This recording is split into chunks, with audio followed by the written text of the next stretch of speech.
We start with our Newsmaker segment and welcome a Missouri State Senator from the metro area. Mike Searpoy joined the Senate after winning a 2017 special election. He served in the Missouri House before that, elected in 2010. The senator lives in Lee Summit and represents District 8, which includes part of Jackson County. He's a Republican, one of the party's leaders in the state and the state Senate. Senator Searpoy, welcome to Ruckus. Nice of you to join us. Thank you, Mike. I appreciate it. You are not the only politician in the family, right? I'm not. My wife was in the House in the 90s. She's been out now for about 17 years. So you've not served simultaneously? We did not. You're a Jackson County resident and you represent part of Jackson County. And I know this is primarily a county issue, but I'm sure you've heard from constituents about the property tax situation in Jackson County. What are they saying and what do you tell them? I've heard from several constituents. Their tax bills have gone up dramatically. I think the way the county did it, I understand. It may be improper. They're going to deal with that. I've talked to staff in Jeff City. We're going to look at ways of somehow tying the assessments and taxation on property to something like the Hancock Amendment, where it's limited to how much it can go up.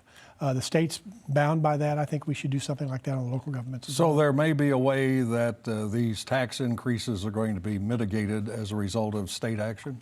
I'm not sure we can do anything about what's going on right now. I think the county is looking at that. There's a lawsuit, I understand, that's about to be filed.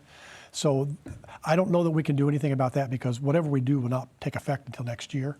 But going forward, I'm certainly going to look at it. It's troubling, though, is it not? Absolutely is. I don't understand how it happened, actually, because I've actually seen the tax statements on from some of these properties, and they have gone up dramatically. My own house did not, but I've seen several that have. And I don't know how some of these people are going to be forced out of their homes.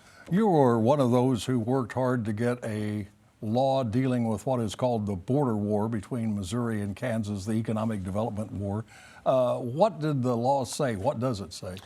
Really, it's pretty simple. It's Senate Bill 182, if you want to look it up, anybody at home. It's what it really says is that there's 3 counties in Kansas, Wyandotte, Miami, and Johnson. And then in the Missouri side, it's Cass, Platte, Jackson, and Clay. The state will not offer incentives for any company moving from those 3 Kansas counties to those 4 Missouri counties. And we've asked the Kansas do the same. They can do it by executive order. We had to do it by legislation. Has it been done? I know the governor, Laura Kelly, said she would issue an executive order. Do you know if she's done that? They have not yet. I know negotiations are going on presently. I'm very hopeful that that'll be done in the next few weeks. When I read about you, you're described as pro-life. Is that fair? That's fair. What do you think about the new abortion law in Missouri? Do you think it's going to survive the courts? That I don't know. It's the 2-month part. I'm not sure how it will do. It's going to work its way. There's a lot of states passing laws right now to try to get it. The Missouri law prohibits abortions after 8 weeks? After 8 weeks, right. And so there's a lot of states that are doing things to get them in the federal courts to start doing that because what I'd like to see is Roe overturned. One of the major things we've been fighting about for the last 40 years is abortion, and I think if the courts would get out of it and let democracy work, I think we'd get this settled.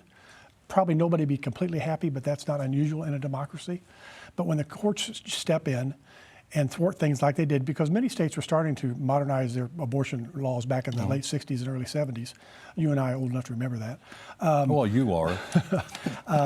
I think that it would have been worked out, but when the courts step in and make a hard, fast rule that nobody can touch, it frustrates everything, and we just start screaming at each other across the street.